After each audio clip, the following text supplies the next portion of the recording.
Welcome to my channel, and today we are doing yet another interesting video.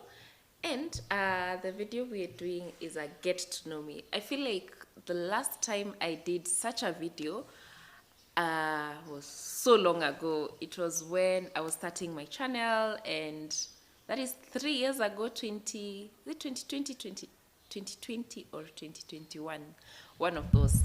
So I feel like it's about time. I feel I've evolved over time, and it's about time I do a get to know me video with you guys. So what I did, I asked some of my friends to ask me questions they would want me to kind of answer for them.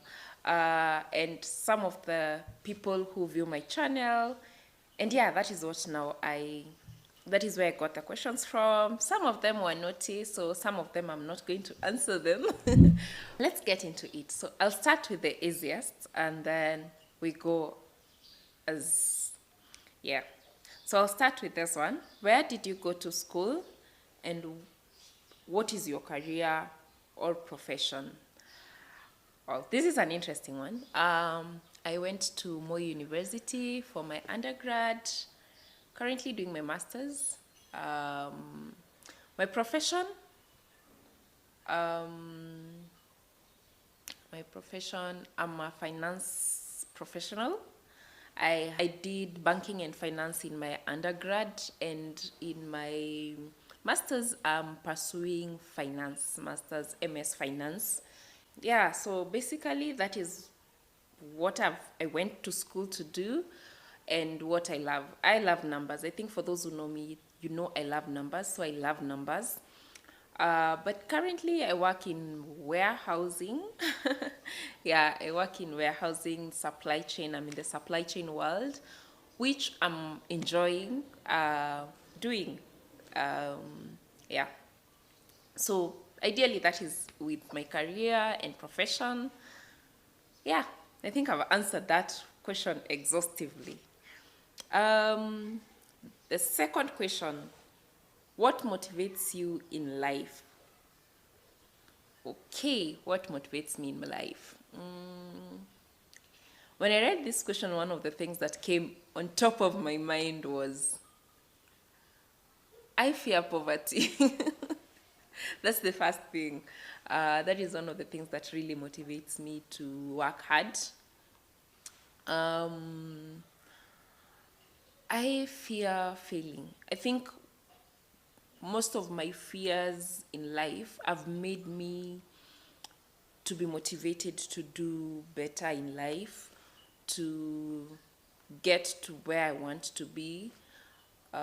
Basically, for me, I would say that my fears, I've turned them into my motivating factors, and mostly those are the things that ideally motivate me to do what I do, to just go out there and try out whatever I can in the marketplace and work hard in everything that I set my hands on.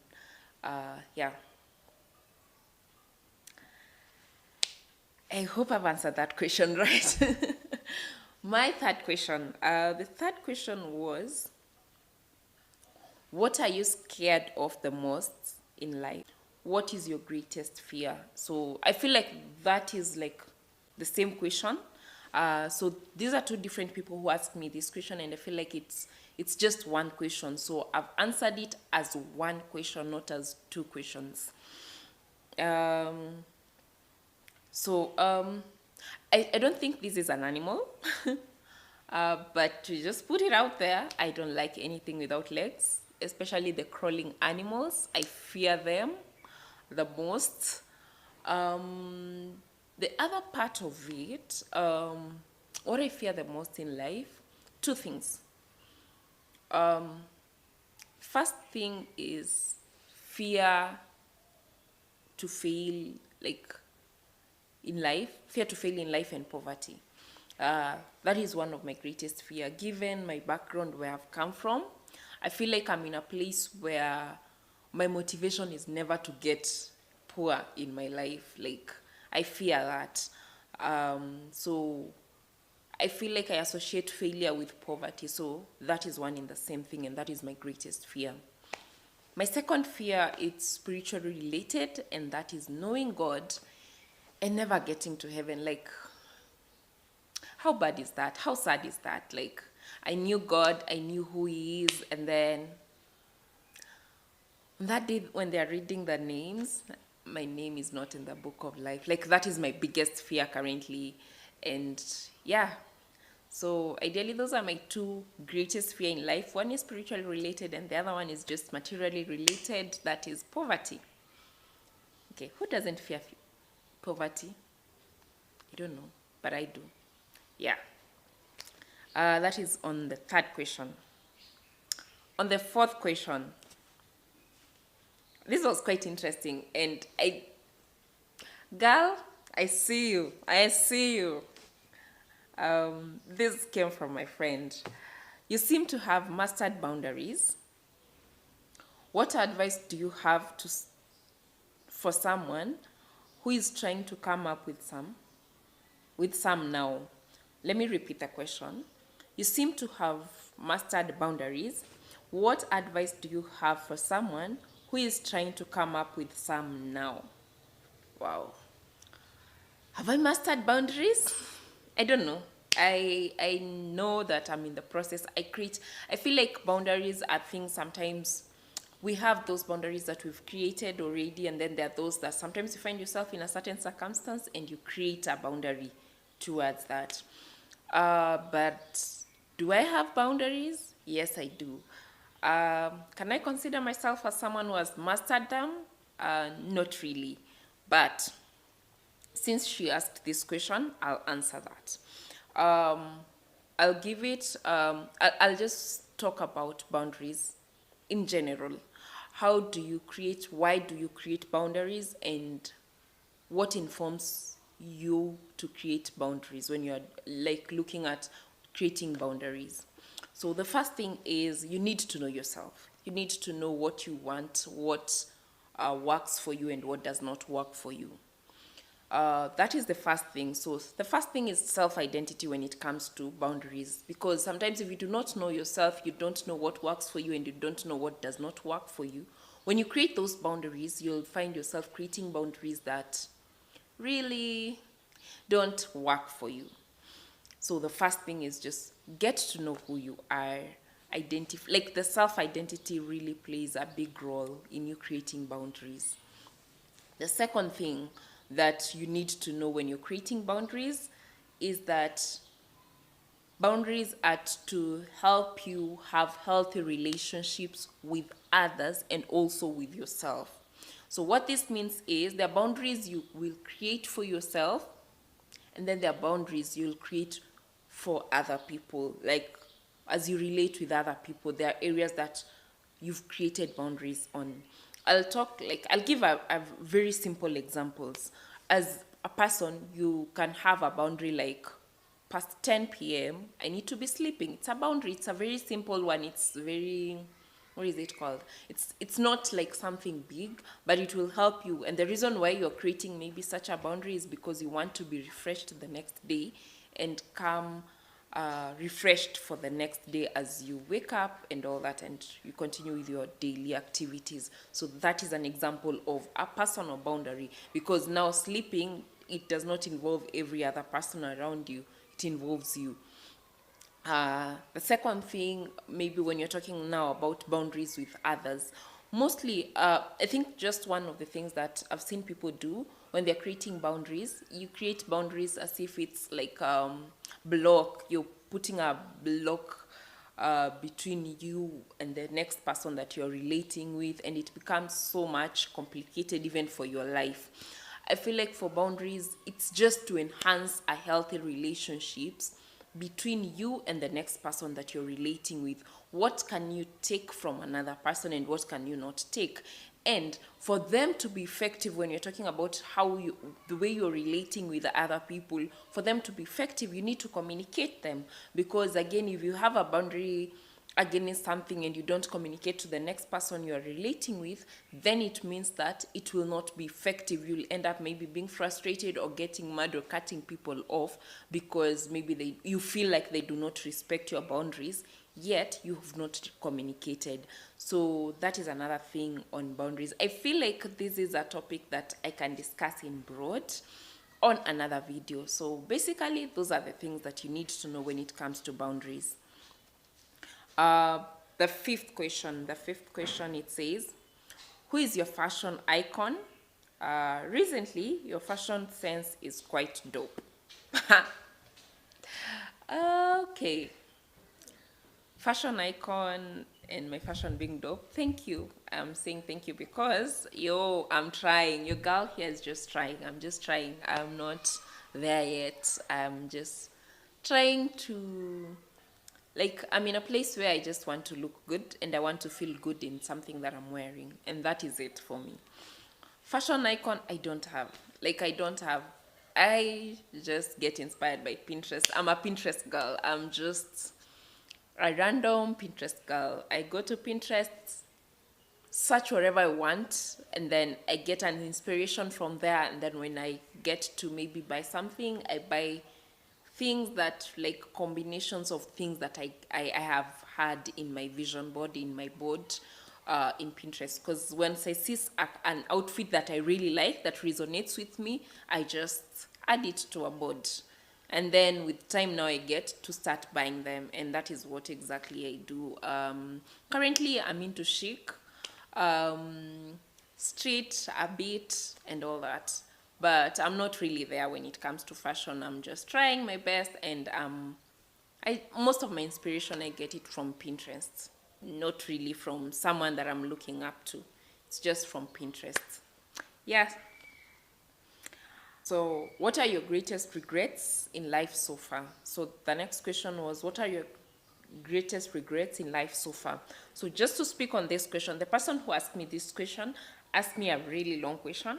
I modified it to just a simple question because I know, I get you, girl. I know where you're coming from, but I just modified it to get this question. So, what are your greatest regrets in life so far? My greatest regrets, I feel like I'm not in a place where I can say I have regrets. I have disappointments. I have been disappointed in life. And I feel like those situations are situations that have shaped who I am. They've made me who I am, the person I am today. So I don't regret about those disappointments. Some disappointments, I'm actually grateful for them because I don't think I will be the person I am today without going through that. If I hadn't been disappointed in certain ways, I wouldn't have had strong muscles in certain areas. So I feel like it's what is it called? I feel like it's something that it's not really regrets. Disappointments that have shaped the person I am today. Will I make some decisions that I made before? No, I wouldn't make them right now. But would I change those decisions? I don't think so. I feel like they are a big part of who I am today. They're a big part of what I am today and the person I am today. So, yeah, I wouldn't make some decisions that I made in the past, but I wouldn't also say that I regret having experienced what I experienced.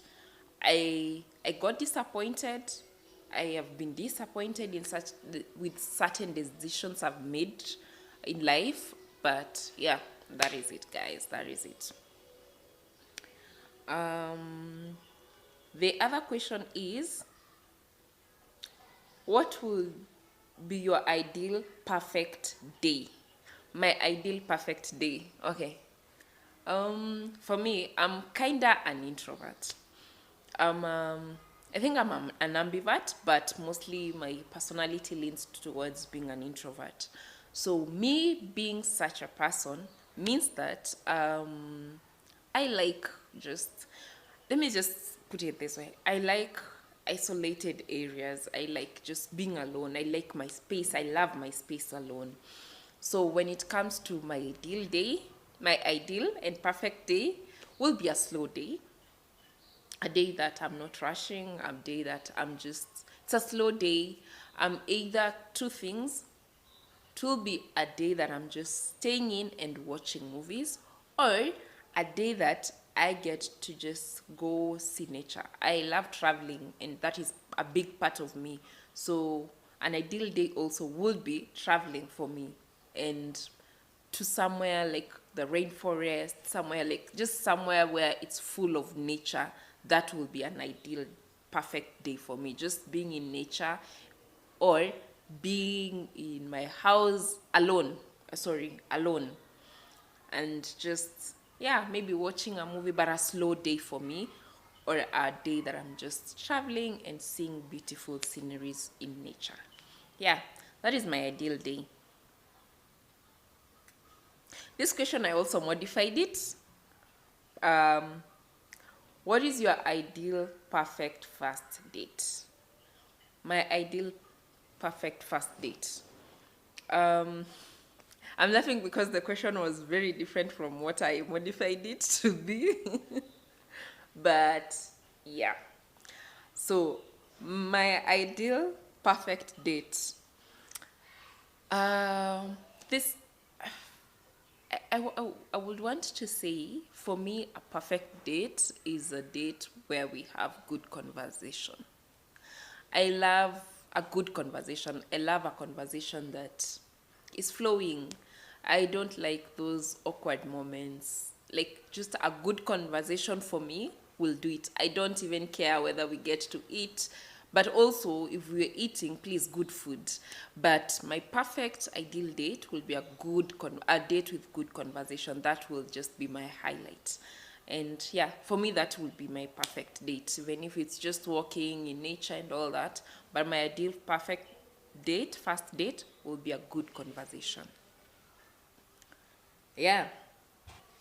So, what is my biggest pet peeve?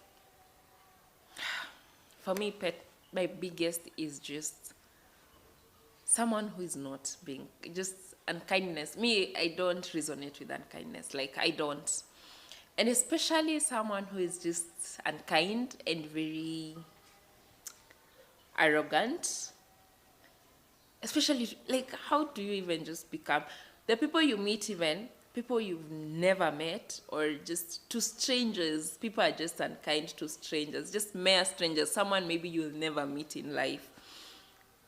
I like, that is my biggest. I do not understand it. I've never understood it. So, like, for me, my biggest pet peeve is unkindness, arrogance, and rudeness. Me, I don't like that.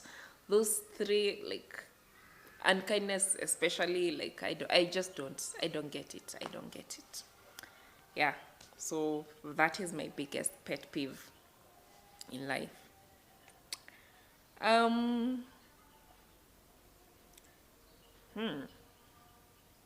So this question, I think, this next question, I think I will do a different video about it because it's in the pipeline. But it asks, what is your advice? What advice would you give someone about friendship? What advice I would give someone about friendship? Wow. Friendship is a bit broader, and I feel like when someone asks what advice I would give about friendship, um, I don't know exactly what part to lean on or which side to lean on when it comes to friendship, but for me, on friendships, I like having meaningful friendships. Meaningful friendships are, like, for me, that is like the key when it comes to friendship. Let's have a meaningful friendship. I think for me, I am a very reserved person, and I'm a very reserved person with my space. So bringing people in, that person has to be impactful. That person has to be like someone I've already gauged and seen that this is a person that we can coexist in the same space. So for me, friendship is just having meaningful friendships when it comes to that. And I think in more details when it comes to friendship, I will create a whole different video. Since this is a video to just get to know me, on friendships, for me, meaningful friendships any day, anytime. That is it for me. Um, this is interesting. What are three things you would want to have if you were stranded on an island? Three things that I would want to have if I was stranded in an island. Wow. First of all, food and my phone, those two. And because I feel like if I was stranded in an island, it would be an ideal place for me since I love solitude, kind of I like being solitude. So it means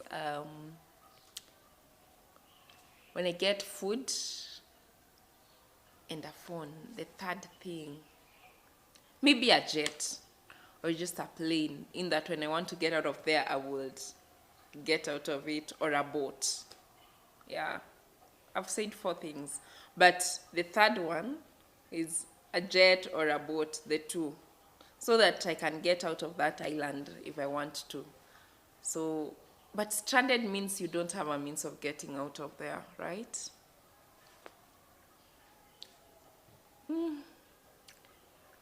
I'll take those two. And what else? And my lip balm. I think that. I think that. I think, yeah. No, lip balm is too lame.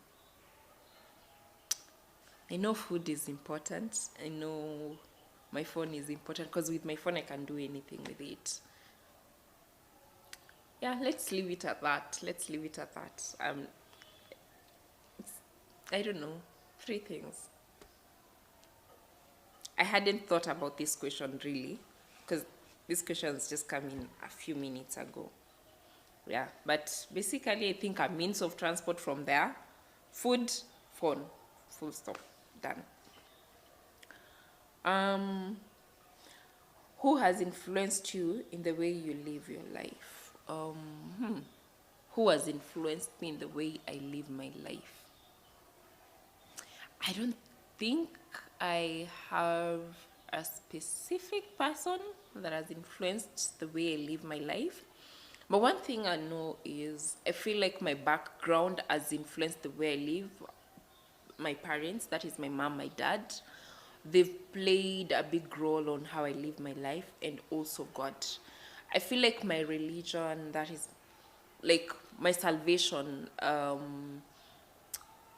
it has really played a big role on how I live in life, or on how I view life. The way I view life is majorly dictated by my background, and also my beliefs, my beliefs, that is mostly my religious beliefs. Those are the two things I would say that have influenced the way I live my life. Oh, and experiences in life, and the experiences that I've had, my past experiences have informed the way I live my life. Well, the other question is, well, today I've answered a lot of questions. What is your mantra? I think mantra. My mantra, I think this year, my mantra for this year is fullness. Like, that is what I'm going for, like fullness of everything, fullness of life. So I'm just trying to live life to the fullest, like fullness of everything. That's what my mantra for this year is. What's one thing that changed your entire perspective of life? My entire perspective of life, like, wow. Have I gone through any experience that is life altering or changing? I think one of the things I can say that has been like a life changing experience was a heartbreak. Could that count? I think it changed my entire perspective of how I see life, of how I view life. Yeah, it was just, I think that is one of the things that I can recently recall that just changed my entire life. I feel like for the positive, and part of it for the negative, part of it for the positive, but I'm working on the areas of negative to turn them into positive. I'm a strong believer of turning lemons into lemonades. So, yeah, So for me, I think that would be one of the things that just pops into my mind right now. Maybe in future I will, once I think about it so much, I might get something different. I don't know. But for now, what I know was that, because it helped me to draw close to God. Like it just gave it's like a wake up call I needed. Like it gave me like a wake up call that just changed everything in how I view life for me. That is one of the things I would say that. This is an interesting one. If your life was a book, okay. If your life was a book or a movie, what genre would it be and why? If my life was a book, what genre would it be and why would it? Okay. If my life was a book, I feel like it will be mystery and drama. I think so. I would say mystery and kind of drama because, I've gone through experiences that I can say this was a really dramatic part of my life. And then I've also gone through, like, I feel like my life is like a mystery, like it's very mysterious. It just, every time I'm discovering something about me, about something in life, like it's just kind of a mystery and it's kind of drama because I've experienced a bit of drama in my life also. Yeah, so I think I would say that in terms of a book, being a book and being a movie. The other question, okay, the last question, what did you want to be growing up? Okay. I think there's a video I've posted about growing up, but about me growing up, I had a lot of careers. I think finance was it's not something that never popped into my mind. At some point, I wanted to be a doctor. Some point, I wanted to be a lawyer. I think for the longest time, I wanted to be a lawyer. For the longest time, I wanted to be a lawyer. And then, yeah, I ended up being a finance personnel. For the lawyers out there, I salute you. You should have been my learned friends, but as life will have it, I am an accountant stroke of finance. I'm just a finance profession, and I feel like at that time I didn't know what I liked, but currently I know I love numbers. Like when I'm working with numbers, that is me being me. Like that is my niche, that is where I am myself. Yeah, so basically that is it. Thank you guys for watching. Till next time, see you right here. So if you would want to ask more questions or whatever you would want to know about me, just comment down below. For those who are my friends, DM me and I will look at the questions and I will answer them the best way I could. I hope I've answered these questions the best way I could. For those that have not answered, kindly also comment down below and I will surely look into them. I know there are 2 questions that I've left pending, boundaries and friendship, which I am looking forward to just have an expansion of the same. And I will expand them and talk about them in a more in-depth manner. Thank you guys. Bye. Adios.